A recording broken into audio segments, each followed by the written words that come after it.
My name is Nadia Harmon. I am 41 years old. On most mornings, I made coffee, packed my daughter's lunch, and kissed my husband on his way out the door. We had a house with a willow tree in the front yard. We had 16 years. Then one Tuesday in October, he slid divorce papers across the kitchen counter and laughed when he saw my face. What he didn't know, what I had never told him, was that the woman he was dismissing had quietly built something worth more than everything he thought he owned. He was about to find that out.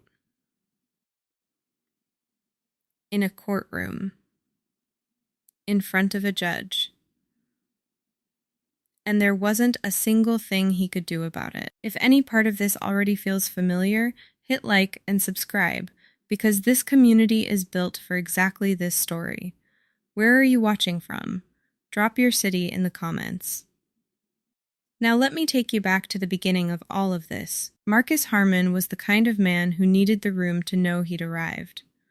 Broad-shouldered, quick with a joke, the type who tipped generously when people were watching. He was 44. We met when I was 25 and still believed that confidence was the same thing as strength. It took me a long time to understand the difference. Our daughter Simone was 14, sharp and quiet, with his eyes and my stubbornness. She noticed everything. She just never said so out loud. Marcus ran the finances. That was the arrangement we'd settled into, gradual as fog. He said he was good with numbers. He was. He was also good at making me feel that questioning him would be ungrateful. My paychecks went into a joint account. My name was on nothing that mattered. I was a licensed pharmacist. I had been one for 11 years. I went to work, I came home, I cooked dinner, and somewhere along the way I stopped thinking of my income as mine. I thought that was called partnership. I know now what it was actually called. My one blind spot, the thing that cost me years, was that I trusted the way things looked on the surface. Marcus never yelled, he never threatened, he made me feel foolish instead of afraid, which is harder to name and harder to leave. The first warning sign was small enough to miss. It was 2017. I'd been offered a promotion, senior clinical pharmacist, regional oversight, a significant raise. I mentioned it over dinner. Marcus cut his steak, didn't look up, and said, "That's a lot of travel for a mom." He said it gently. Simone was 8. I turned the promotion down. I didn't think about that night again for 3 years. Then I thought about it constantly. It was a Tuesday, 7:14 p.m. by the microwave clock. Marcus came home 2 hours late, still in his coat, and he set a manila envelope on the counter between us like he was placing a bet. "I've had papers drawn up," he said. "I think we both know this isn't working." I stood very still. There was a pot of rice on the stove, and the steam was making a soft, persistent sound. I remember that sound. "We can do this the easy way," he said. "You sign, we split what's in the joint account, you keep the car. It's fair." I asked him if there was someone else. He smiled, not cruelly, just casually, the way you smile when someone asks a question you consider beneath you. "Don't make this messy, Nadia." I picked up the envelope. I turned it over once. My hands were steady, which surprised me because my chest felt like a door slamming shut on both sides at once. I said I would need to speak to a lawyer. That's when he laughed. Not a long laugh, just a short, dismissive exhale. "Go ahead," he said, and walked down the hallway to what I later found out had been a very busy afternoon on his phone. I stood in the kitchen until the rice boiled over, then I turned off the stove, and I did not sign a single thing. The next 6 weeks were the kind of quiet that has weight to it. Marcus moved to a spare room, then to his brother's place across town. I called his cell 14 times over the first 2 weeks, not to beg, but because Simone needed answers neither of us knew how to give her. He returned 2 of those calls. Both were under 3 minutes. I sent 2 emails. I wrote one letter by hand and mailed it to his brother's address. I don't know if he ever read it. The lowest point was a November night when Simone was asleep and I sat on the bathroom floor with the envelope still unopened on the sink. I wasn't crying. I was past crying. I was doing the math on a life that had been structured, without my full understanding, to leave me with very little if it ever ended. The joint account held $11,000. The car was leased. My name was on the mortgage, but the equity was complicated by a refinance Marcus had handled 2 years prior. I thought, he was right. There isn't much here.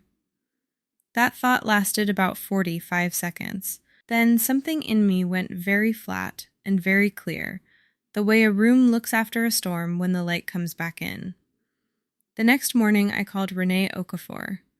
Renee had been my college roommate, a family attorney with a reputation for being precise in the way surgeons are precise, quietly, lethally accurate. She drove 40 minutes to have coffee with me on a Saturday. She set her mug down, looked at me directly, and said, "Don't show him anything.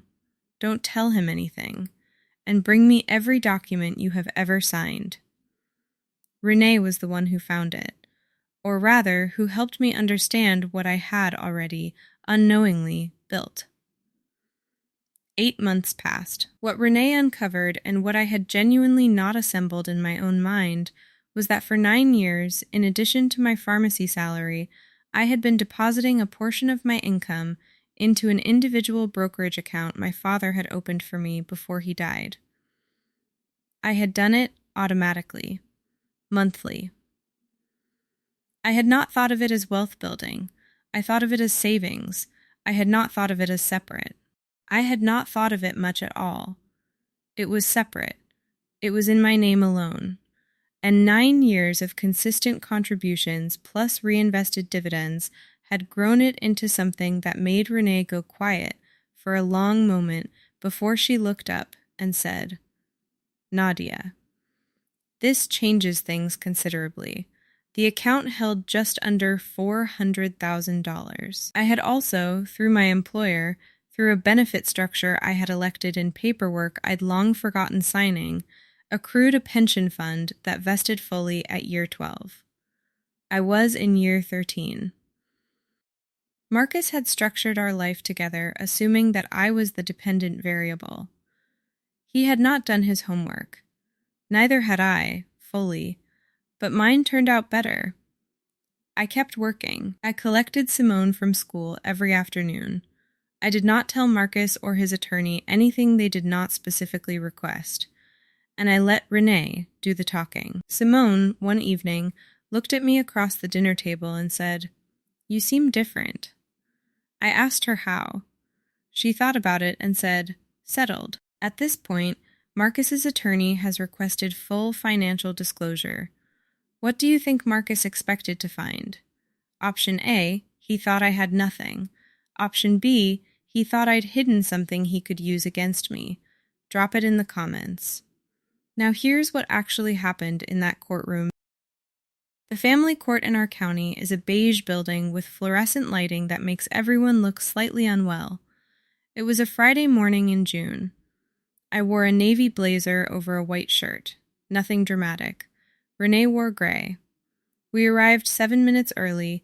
Marcus was already seated at the opposing table when we came in. He had a new attorney, someone his brother had recommended, a man in his 50s with a signet ring. Marcus didn't look at me when I sat down. He was leaning back slightly, relaxed, the posture of a man who expects a short meeting. The judge was a woman named the Honorable Patricia Coles. She had short silver hair and the expression of someone who has heard every version of every story and is interested only in the documents. Marcus's attorney opened by outlining their position. The marriage was of standard duration, assets were held jointly, distribution should be equal from the joint estate. He made it sound procedural. Clean. Renee waited. She is very good at waiting. When it was her turn, she submitted the financial disclosure packet. Judge Coles reviewed it. The room was quiet except for the hum of the ventilation system and the occasional soft turn of a page. Then the judge looked up and read the summary figure aloud. The number she said was not $11,000. It was not anything close to what Marcus had planned around. I watched him. I was very calm. I had been calm for months. The way you are calm when you have done the work and you are simply waiting for the record to reflect it. Marcus's expression changed in stages. The way ice cracks, first a hairline, then a spreading fracture. His attorney leaned in close and said something quietly. Marcus didn't respond. He just looked at me for the first time since I'd sat down. I looked back. I didn't smile. I didn't need to. Renee said, clearly and without any particular emphasis, my client's individually held assets predate the refinance, were never commingled, and are not subject to division under the terms of this filing. We have documentation for every deposit going back to 2014. The signet ring attorney said, we'll need time to. Judge Coles said, you'll have it. Then she looked at the documents again and added, almost to herself, this is well documented. Marcus said nothing. That was his rebuttal. Silence and a jaw that had forgotten how to close. The proceedings stretched another 6 weeks after that. Marcus's attorney attempted to argue that my father's account had been informally shared during the marriage. They could not produce a single document that supported that. They tried to claim that household expenses I had paid over the years constituted a de facto contribution to joint equity. Renee rebutted it with a spreadsheet. Judge Coles did not seem moved. Marcus's sister called me the day after the disclosure hearing. She had heard from Marcus, and she was kind about it in a way that still felt like choosing a side.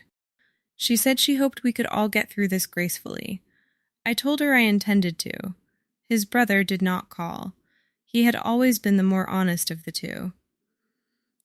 My colleague Priya, who had known about the divorce but not the details, took me to lunch 2 weeks later. When I told her the number, she set down her fork and stared at me for a full 5 seconds. Nadia, she said. You never said anything. I told her there hadn't been anything to say until there was. Marcus, in the end, received his share of the joint estate, the $11,000, split evenly, and the contents of the home we agreed to sell. He did not receive a portion of the brokerage account or the pension. He received, as Renee put it in her final summary, exactly what he was entitled to under the law, no more, no less. That's not punishment, that's paperwork. Simone chose to live primarily with me. She did not make a scene about it. She packed her things over a weekend and told her father she loved him and that she needed stability right now. She is her mother's daughter in the best possible way. Now on Sunday mornings I make coffee with too much cream, the way I actually like it, which I had somehow stopped doing somewhere in the middle of that marriage. Simone sits at the kitchen island with her sketchbook. The willow tree is someone else's now. We sold the house in January and I bought something smaller, something mine, with a back porch that gets the afternoon light. I am not healed. I want to be honest about that. There are still nights when I replay that Tuesday in October and feel the cold edge of how close I came to signing something I didn't understand. But I am not broken either. I am building. That is a different thing entirely. And it turns out I am quite good at it. I always was. I just didn't know to look. Here is what I know now. A woman who has been made to feel small does not stop being capable. She is just temporarily misdirected. If you are watching this and something in it landed somewhere true, maybe it wasn't a divorce. Maybe it was a job, a family, a relationship that required you to minimize yourself to maintain the peace. I want you to hear this. The records don't lie. What you have built in silence is still built. No one's disbelief changes the documentation. Marcus laughed because he was certain. That certainty was the most expensive mistake he ever made. Leave me a comment. Tell me what you would have done in that courtroom. And if this story found you at the right moment, you know what to do." He called it over. I called it the opening argument.